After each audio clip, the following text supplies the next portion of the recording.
All right, hey guys, this is just a quick look. I'll step back at my indoor self headshot setup.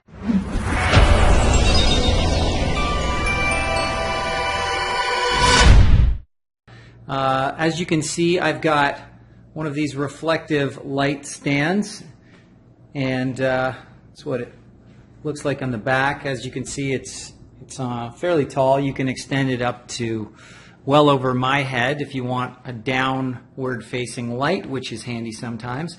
Inside you can see it's got 5 bulbs, 2 of which have been replaced because the light actually fell over at some point, and I just replaced the broken bulbs with whatever I had, and it works fine. It looks great. And then over to the camera, you can see the tripod. I would say the one thing lacking about my tripod is it doesn't go high enough, so I actually don't have it down all the way. You can see it's sort of squashed together to get a little extra height.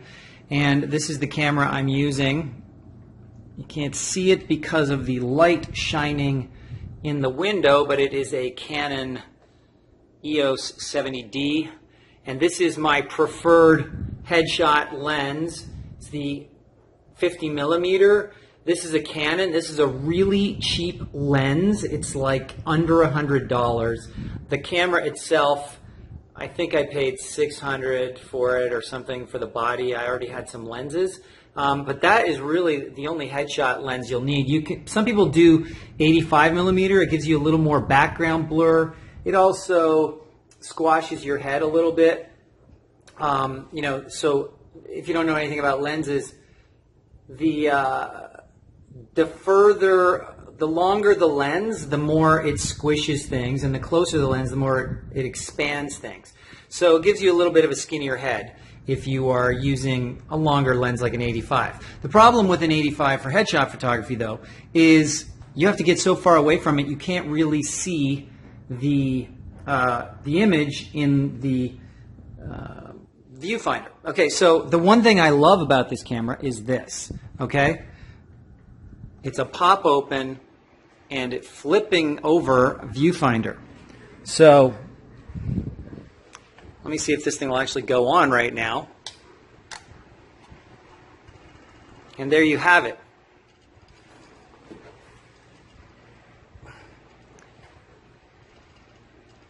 It's trying to focus on me while I focus on it. Hilarious.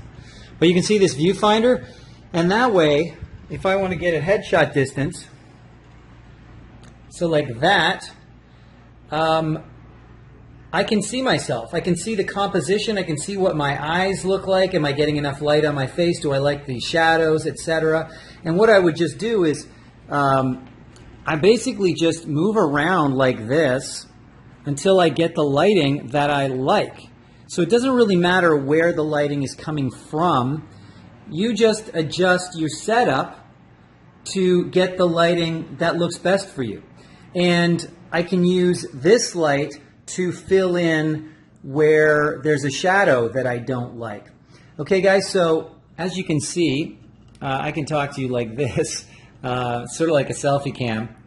And yeah, you just basically play around with the looks and your head tilt, shadows, you can raise or lower the blinds, what have you, and it self-focuses. Obviously you can see the mode I have it in is, I think it's called AI servo mode, which basically means that it's searching for my face while like in real time. So I don't have to worry about it being focused. It's focused all the time.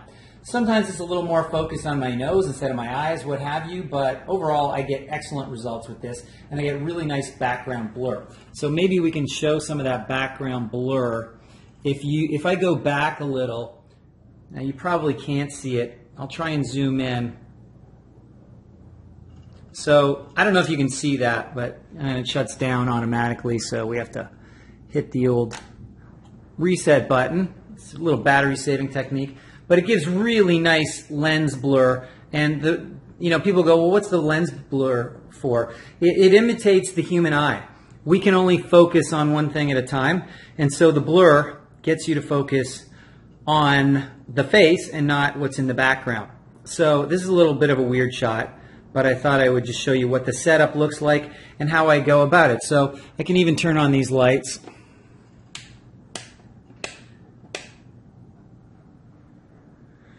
Okay, so now you can see the lights are on, and normally I would put them behind the camera, but what I can do, this is going to be a little tricky. I'm going to try and move the whole setup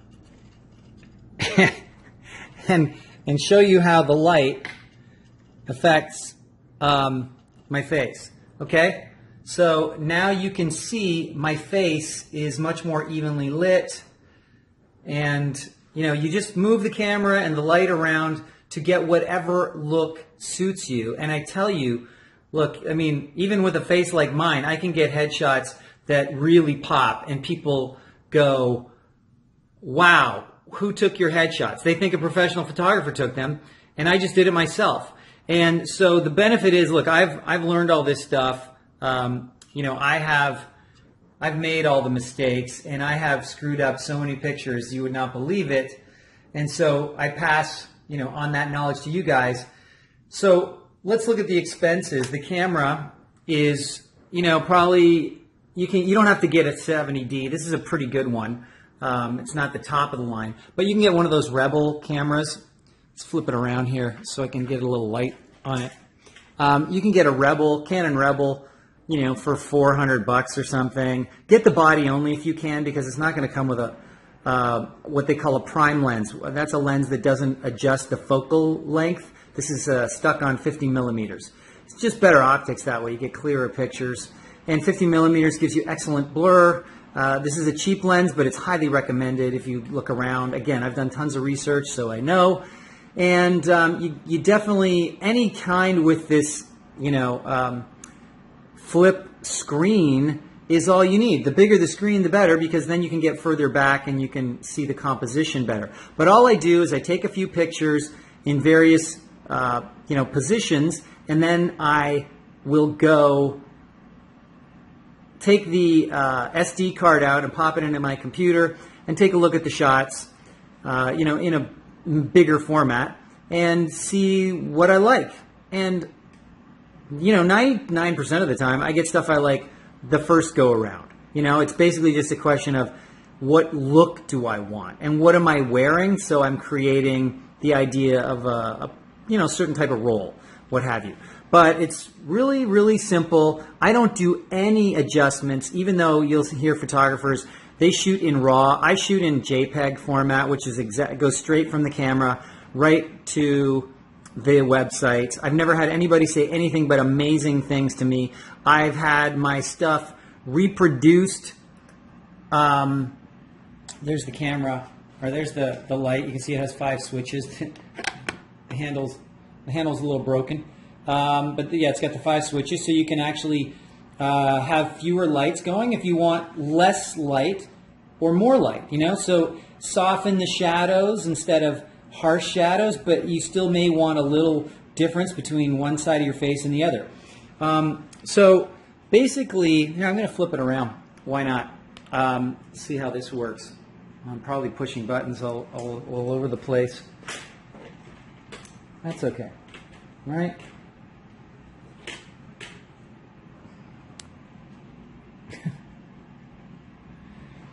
So, you know, that is what I tend to do is I'll just take a few different shots and see how they look, and you know, if I need to keep shooting, I'll keep shooting, but I just decide ahead of time what I'm going for, and then I try and find that look. So I might be going for, you know, businessman, so what kind of lighting is a businessman in? If I'm going for, you know, someone a little more down and out, you know, I might add a little bit more shadow because it looks like they're living in the shadows. And I might wear a little 5 o'clock shadow, a little scruff.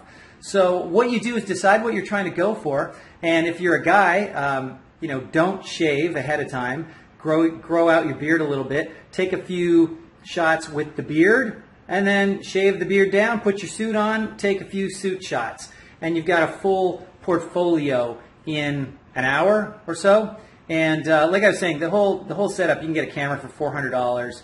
Add a lens for 100. It's $500, which is basically what it costs for one headshot session with a professional photographer. And most people, I find, especially when you're starting out, you don't know what to do with a professional photographer. You don't know them, they don't know you, and so it's really hard to get the look you're going for, because what they think you should look like and what you think you should look like are probably completely different. And so it's just not compatible. As you get better, you could go with professional photographers as you get more comfortable and you can tell them what you want. But at that point, if you are that, confident, then it's even more reason to take your own, because you can get it done like that. And so people talk about processing and all this stuff. Frankly, I really don't see what the big deal is. They're looking at it on a computer. You're not developing it. This is not something that is for keeps. It's very rapid fire. They get looked at for a tenth of a second to a half a second, maybe a second, and then it's on to the next. Nobody is judging them. So people that spend a lot of time on them, yeah, you're going to look at your own pictures for hours, and you go, oh my God, look at that pimple and look at that mole or whatever, and oh, the colors are off, and etc. Sorry, my hand is getting tired. But you aren't going to see that. Like, a casting director is not going to see that. They get thousands of these things, and they're not going, oh, look at that one, it's a little bit green, and this one's a little bit red, and so on and so forth. Basically, you just want something that looks like you and gives you the look that matches who you are, okay? It's not who you want to be, it's who you are, and what do you think the things are that you can play the best? And really, that is headshot photography in a nutshell, and I'll give you some more insights as we go. Okay, so now I'm giving you a shot through the actual Canon camera. It's not on the mobile phone, which I was using before, which, by the way, if you're interested, was a Samsung Galaxy S8 Plus. So that gives a really good picture, but it doesn't give you the nice blurred background that this does. So if you want to do home videos and such, it looks like self-tapes. It looks fantastic through a camera like this. You just get maybe sharper images and more, I don't know, vibrancy, I guess, maybe because of the much larger lens hole. And so basically, this is what the complete indoor shoot looks like with two lights. So rather than supplementing natural light with a fill light, I'm using two lights like this. Not advisable, but whatever. I've got two of those going on.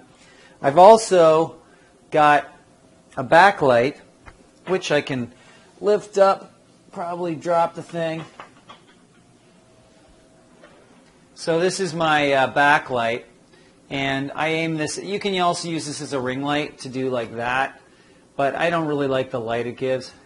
But I just shoot this at the back wall, and it gives a little backlighting, as they call it.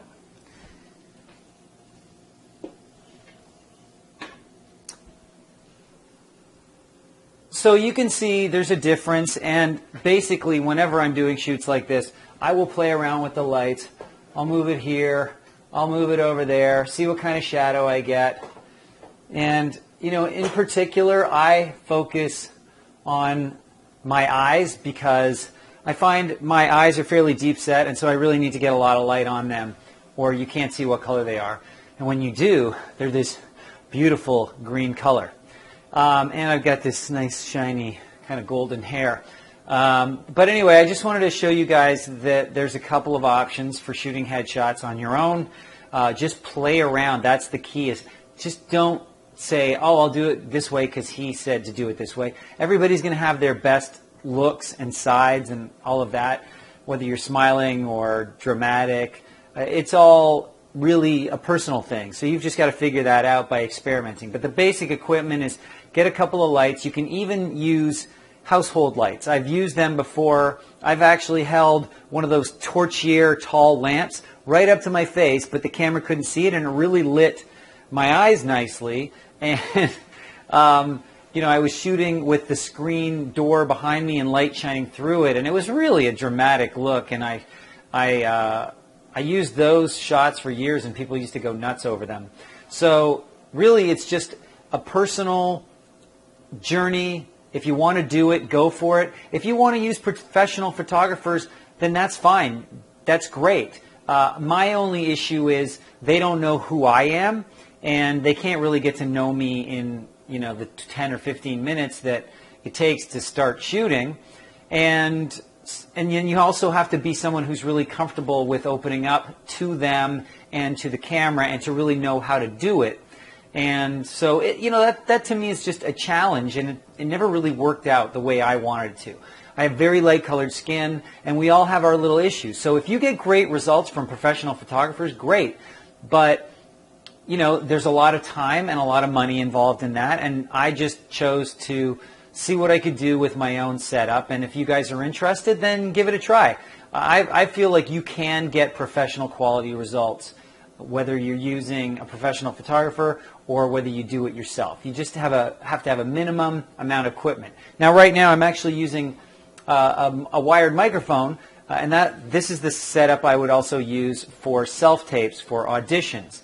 I avoid audition rooms as much as possible, and I do self-tapes as much as possible because I get to control everything. I get to control the results that I want. I get to control what they see. And I have my own sweet time to take on the whole thing, and that's also the same reason why I do headshots that way.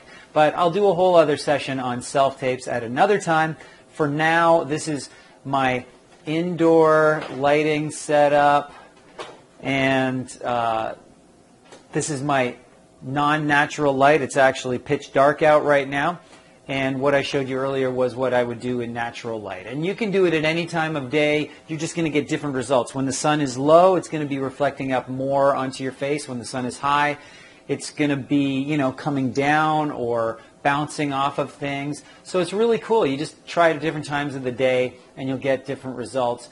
Change your clothes. Just change things up and see what you get. So that's it for now. If you have any questions, let me know. Otherwise, please like and share this, subscribe to my channel, and I will give you lots more information as we go. We'll talk to you soon.